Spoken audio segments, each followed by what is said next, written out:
First of all, would like to send a very strong warning to all peace-loving Zambians and the Christian fraternity in the nation. What's up? My name is Ken Dumbo, the MC with the sauce. Don't forget to subscribe to JQ.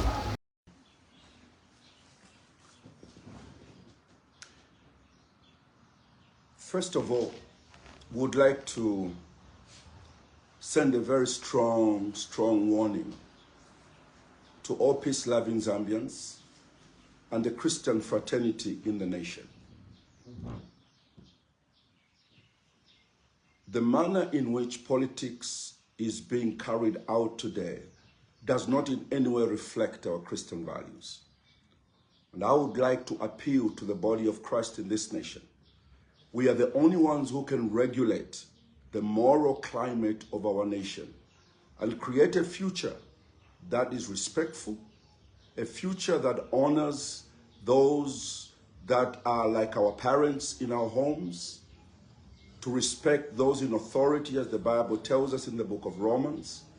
In order to create this culture, we have to be very proactive as the church. And anytime the church hears those of us in politics become desperate and begin to insult one another, openly and in public, either through radio, television, newspapers, the first institution to move in is the church. It does not matter where the church leans politically, whether it's on the opposition side or whether it is against the opposition or on the government side. We should ensure that we move in as the church and stop that. Because once this culture takes root, it is the culture that shall destroy the very moral fiber of our nation. I am referring to what has been happening of late, and I want to talk about it. There is a desperation on the part of many politicians. There's a problem that has come to our country, and that is us in the politics, whether it's on the opposition, ruling party, we are no longer listening to ourselves. We have taken stands for and against.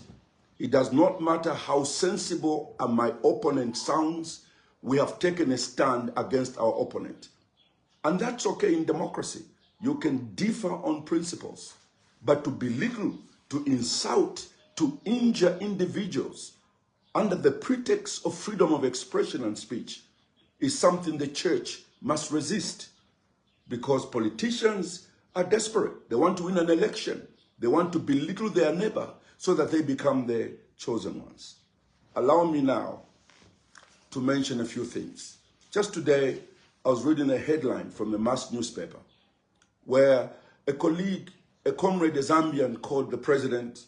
He said, HH is unpatriotic, HH is corrupt, HH is a liar, HH is a tribalist. Okay, we all think things about each other. But leadership constrains us from bringing such information, insulting information to the fore without a way to prove your allegations. The question is, how does HH defend himself without a court process from the fact that he is called corrupt? Corrupt about what? What has he done? You have just pronounced it, but you have not proved it. You call him a liar, you've got to bring the points forward so that he defends himself. You say he's a tribalist. You have to be able to bring this through a process of law in order for him to be accused falsely. But you can't just throw words at each other in the name of politics and freedom of expression. The church must stop that. And I know that if we don't like someone, or we don't like a president, or we don't like a particular politician, when we hear these things against them, we are very happy. And my concern is not just the fact that there are so many depraved people in our country with no morals, who have not been brought up well, who have no Christian witness or fear of God in their hearts. They just speak insulting words against each other. Okay, we will always have those people. But I think what concerns some of us is the silence of the church. The tolerance of such behavior by certain sectors of society. As long as they are not the ones being abused, they think it's okay. We have a problem with that. Zambia, it may be a laughing matter now, but we may be handing over a nation to our children, which is totally dislocated in terms of unity and a situation of moving forward in development. Always remember, there's no president who sits in State House forever. Today, it's President Hakainde Hichilema. Yesterday, it was President Lungu. The other day, it was Levi Mwanawasa and Rupia Banda and Michael Sata. And tomorrow, there'll be another president there. And these gentlemen and ladies come and go. But the destruction of the country and the moral fiber of our nation will continue to grow from president to president. Let's defend our Christian declaration as a nation. Let's not clap for people who are abusive, who have no morals, and who have no knowledge of Christ in the manner in which they conduct themselves. Let me mention further. Do not mistake for a moment that President Hakainde Hichilema does not have terrible information about all his opponents. He does. He is a head of state. He's got information on almost all the opposition people and other people in this country. But you don't hear him using that information to destroy an individual publicly.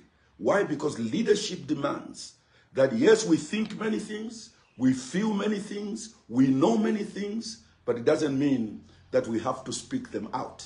That is why you are not arrested for what you think, you are arrested for what you say. And that is why it is important we take care of what comes out of our mouths, just for the sake of protecting our nation and our democracy. So I think that we need to agree today that the church must be the front line to say no to language that is going to bring depravity to our nation. But let me also, in conclusion, challenge the media. The media is the fourth estate of government. And it is so powerful, sometimes I believe it's even more powerful than the three other wings of government. Because the wings of government, the other three wings of government can say whatever they want in parliament or in state house or in the judiciary. But if it's not reported by the media, nobody has heard it. Nobody knows what they're doing. So it could be the most important wing of government or society. And just because a criminally minded person makes a statement, an insulting, depraved statement, does not mean you should report it. You should self-regulate. That's how you regulate the morality of a nation. You can't just say, no, but it's not me who said it. It's that politician. I'm just reporting. You don't report nonsense because you are obliged to ensure that you contribute to creating a more moral and more peaceful and united environment within which this country can thrive and develop and move forward. So we urge all our political leaders. I know there's desperation by a lot of political leaders who now understand that the election is very close. It's 2026. And they don't stand a chance of winning this coming election. And now they have become desperate to insult, to become rogue, so that they could create some kind of movement in their favor. But it's a bit too late. You can still fight an honest political battle without being vulgar, without being ungodly, without being insulting. And this is really our message to the nation. And we encourage every Zambian to be a watchman on the wall. Stop clapping for insults. Stop clapping. These young people on social media that know no age, they insult big people, they insult their parents, they insult presidents, they insult leaders, they insult pastors, they know no boundaries. And you clap for them and you call them freedom fighters. We are the ones creating these monsters in this country. How can you take a young man with absolutely no background of values, no teaching from where he has grown up, and call him a freedom fighter because he insults your opponent, he insults a president, or he insults another political leader? This danger we are meddling with can destroy our nation. We all want to be presidents. A lot of us in politics, we all want to be presidents.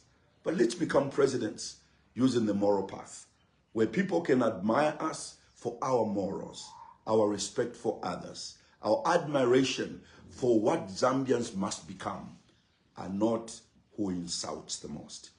How I pray that Zambians can find a place where they disqualify anyone who uses language that is meant to belittle who we are as a people.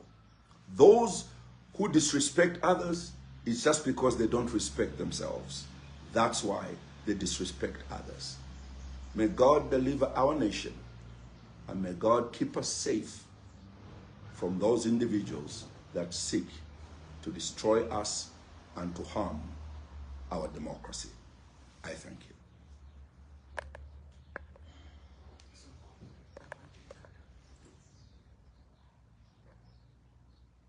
Finish? Thanks for tuning in to JQ News. Don't forget to like, share, and subscribe for the latest updates on tech, politics, and everything in between. Until next time, stay cool.